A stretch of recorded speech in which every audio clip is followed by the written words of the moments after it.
નમસ્કાર અને સ્વાગત છે. આજે આપણે એક બહુ જ રસપ્રદ વિષય પર ઊંડા ઉતરવાના છીએ, રીકોમ્બિનન્ટ ડીએનએ ટેકનોલોજી. આ શબ્દો ભલે થોડા અઘરા લાગે, પણ સાચું કહું તો આજના જીવવિજ્ઞાન અને દવાનો આ પાયો છે. બિલકુલ. અને આ ટેકનોલોજીના ઘણા બધા સાધનો છે, જેમ કે પોલિમેર્સ, લાઇગેઝ ઉત્સેચકો, વાહકો, યજમાન સજીવો. પણ આજે આપણે ખાસ વાત કરીશું એક મુખ્ય ખેલાડીની, રિસ્ટ્રિક્શન ઉત્સેચકો. આ માહિતી આપણે પૂરા પાડવામાં આવેલા સ્રોતો પર આધારિત છે. હા, અને આ રેસ્ટ્રિક્શન ઉત્સેચકોની વાત છે ને, એની શરૂઆત પણ મજેદાર છે. વાત છે છેક 1963ની. ઓહ, એટલે જૂની વાત છે. હા, ત્યારે વૈજ્ઞાનિકો કોલાઈ બેક્ટેરિયા પર કામ કરી રહ્યા હતા અને એમનું ધ્યાન ગયું કે આ બેક્ટેરિયા પેલા બેક્ટેરિયોફેજ એટલે કે વાયરસ જે બેક્ટેરિયા પર હુમલો કરે એની વૃદ્ધિને કોઈક રીતે અટકાવી રહ્યા હતા. એટલે કે બેક્ટેરિયા પોતાની જાતને બચાવી રહ્યા હતા એમ. બરાબર, એ પોતાની રીતે લડી રહ્યા હતા. એટલે વૈજ્ઞાનિકોને થયું કે આ તપાસવું જોઈએ કે આ થાય છે કેવી રીતે. અને શું મળ્યું એમને? એમને બે અલગ અલગ ઉત્સેચકો મળ્યા કોલાઈમાં. એકનું કામ શું હતું કે એ બેક્ટેરિયાના પોતાના ડીએનએ પર છે ને અમુક જગ્યાએ મિથાઇલ ગ્રુપ લગાવી દે. મિથાઇલ ગ્રુપ એટલે કોઈ નિશાની જેવું? હા, સમજો ને કે પોતાના ડીએનએ પર એક ઓળખ ચિહ્ન લગાવી દે કે ભાઈ આ આપણું છે, આને કશું કરવાનું નથી. અચ્છા.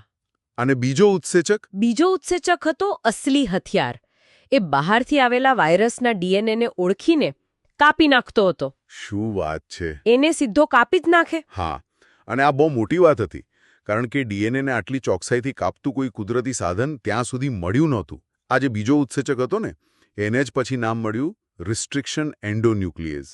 રિસ્ટ્રિક્શન એન્ડોન્યુક્લિએઝ એટલે કે વાયરસની વૃદ્ધિને રિસ્ટ્રિક્ટ કરે, મર્યાદિત કરે અને ડીએનએની અંદર એન્ડો કાપ મૂકે. બરાબર. એટલે આ નામ પડ્યું. તો આજે આપણે જેને કહેવાય ને કે આણ્વિક કાતર એટલે કે મોલિક્યુલર સિઝર્સ, એના વિશે જ ડિટેલમાં વાત કરીશું. 1963માં ખબર તો પડી ગઈ કે આવા ઉત્સેચકો છે, પણ એમને શુદ્ધ કરવા, એમને સમજવા એમાં સમય લાગ્યો. જે પહેલો રિસ્ટ્રિક્શન એન્ડોન્યુક્લિયસ વ્યવસ્થિત રીતે અલગ કરાયો અને જેની કાર્યપદ્ધતિ સમજાઈ એ હતો HIND2. HIND2?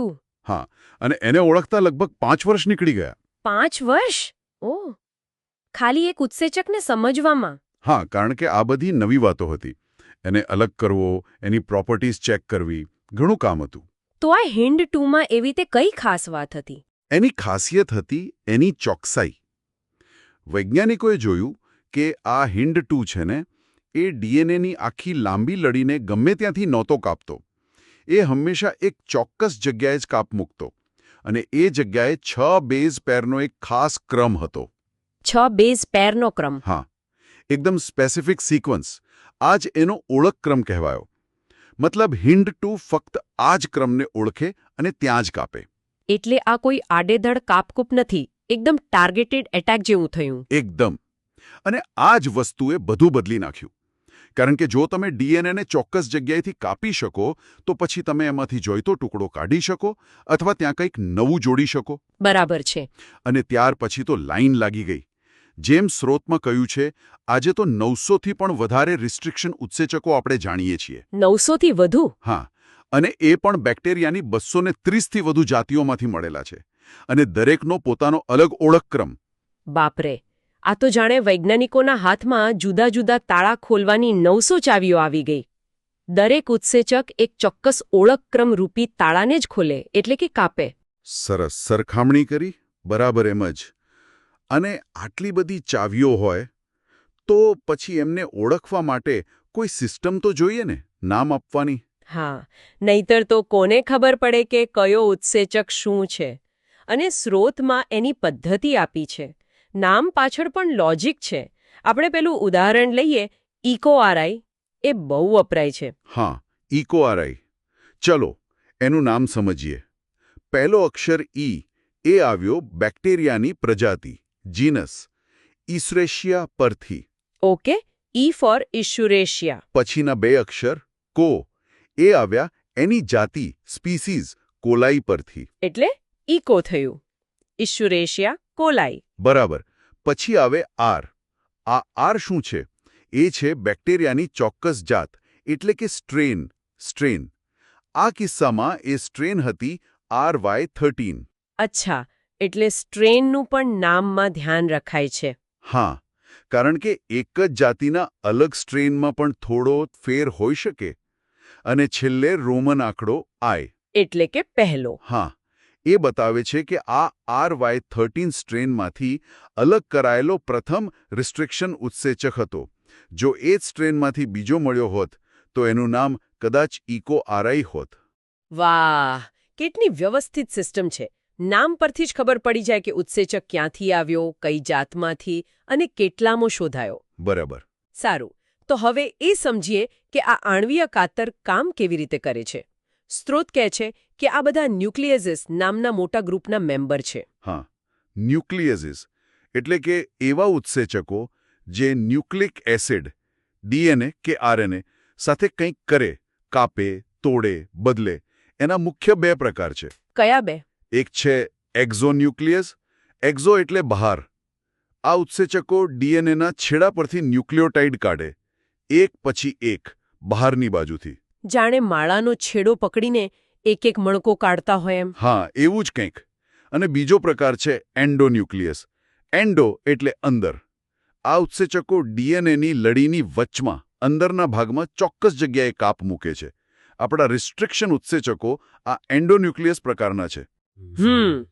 તો આ એન્ડોન્યુક્લિયેઝ એટલે કે આપણા રિસ્ટ્રિક્શન ઉત્સેચક એ કેવી રીતે નક્કી કરે કે ભાઈ મારે અહીંયા જ કાપ મૂકવાનો છે? પેલી ઓળખક્રમવાળી વાત તો કરી, પણ એ DNA પર એને શોધે કઈ રીતે? એ પ્રક્રિયા પણ જોરદાર છે. આ ઉત્સેચક છે ને, એ DNAની પેલી બેવડી કુંતલ જેવી રચના છે. એના પર આમ સરકતો હોય છે. સરકતો હોય છે? જાણે સ્કેન કરતો હોય એમ, આખી લંબાઈ પર ફરતો રહે. જેવો હવે પોતાનો ઓળખક્રમ મળે થતું જાય. અચ્છા. એટલે તરત ત્યાં અટકી જાય અને DNA સાથે એકદમ મજબૂતાઈથી જોડાઈ જાય. અને પછી જોડાયા પછી શું કરે? જોડાયા પછી એ કાપ મૂકે. DNAની બંને લડીઓને કાપે. અને એ પણ ચોક્કસ જગ્યાએ. પેલી શર્કરા ફોસ્ફેટની જે બેકબોન છે ને, કકોડરજ્જુ જેવી, ત્યાં જે ફોસ્ફોડાયએસ્ટર બોન્ડ હોય એને તોડી નાખે. ઓકે. બંને શૃંખલાને કાપે. બંનેને. પણ અહીંયા મને એક સવાલ થાય છે. આપણે શરૂઆતમાં વાત કરી કે આ ઉત્સેચકો બેક્ટેરિયામાં વાયરસના DNAને કાપવા માટે છે. તો પછી એ બેક્ટેરિયાના પોતાના DNAને કેમ નથી કાપી નાખતા? કારણ કે બેક્ટેરિયાના DNAમાં પણ ક્યાંક તો એ ઓળખક્રમ આપતો જ હશે ને? બહુ જ સરસ સવાલ. આનો જવાબ પેલી શરૂઆતની વાતમાં જ છે. યાદ છે પેલો બીજો ઉત્સેચક જે મિથાઇલ ગ્રુપ ઉમેરતો હતો? હા, જે પોતાના DNA પર નિશાની કરતો હતો. બસ. બેક્ટેરિયા બહુ હોશિયાર છે. એ શું કરે?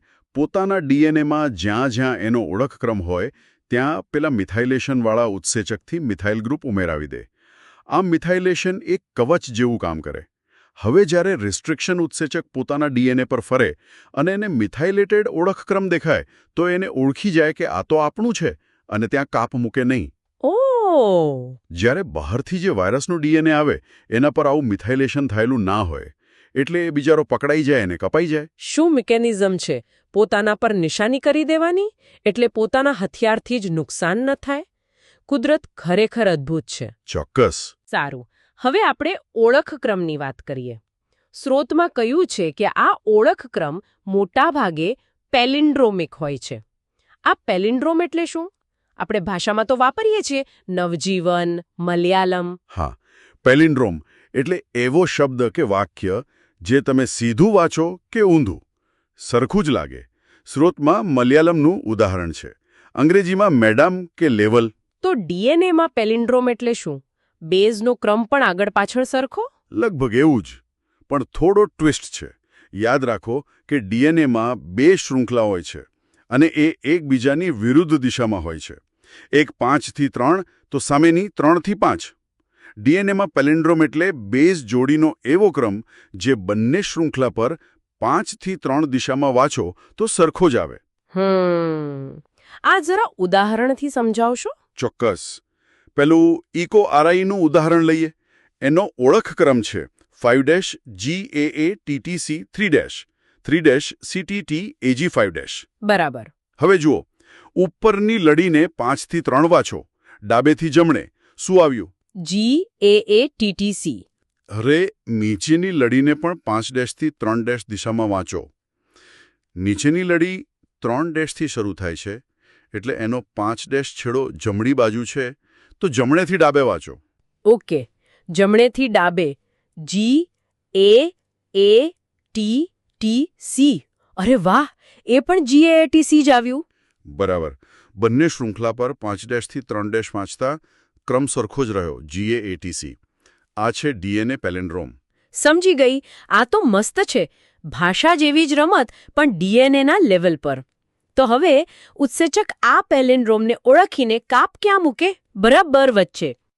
કેટલાક ઉત્સેચકો વચ્ચે કાપે છે અને એનાથી બ્લન્ટ એન્ડ્સ એટલે કે બુઠ્ઠા છેડા બને.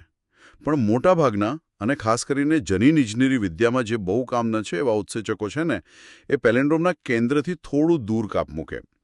અને મહત્વનું શું છે કે બંને શૃંખલામાં 2 સરખા બેઝની વચ્ચે કાપે છે, પણ એકબીજાની બરોબર સામે નહીં, થોડા અંતરે. ફરીથી ઇકો આરઆઈનું ઉદાહરણ લઈએ.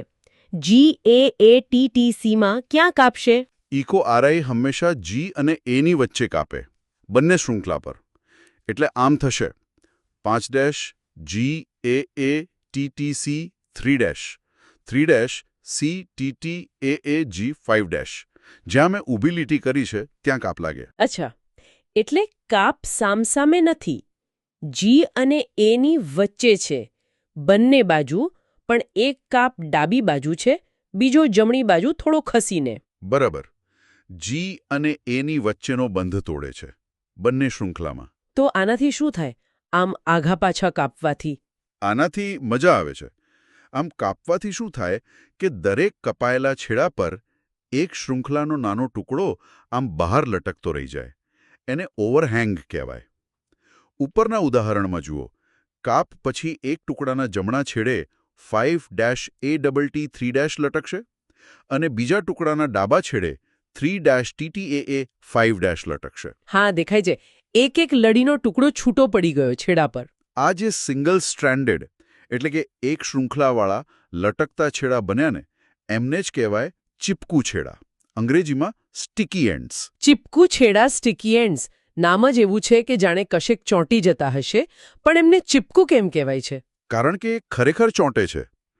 આ જે લટકતો છેડો છે, જેમ કે ATT, એ પોતાના પૂરક ક્રમવાળા બીજા છેડા સાથે, એટલે કે બીજો કોઈ છેડો જ્યાં TTAA લટકતું હોય એની સાથે હાઇડ્રોજન બંધથી ફટાફટ જોડાઈ જાય. ઓ, પેલું AT અને GC વાળું જોડાણ.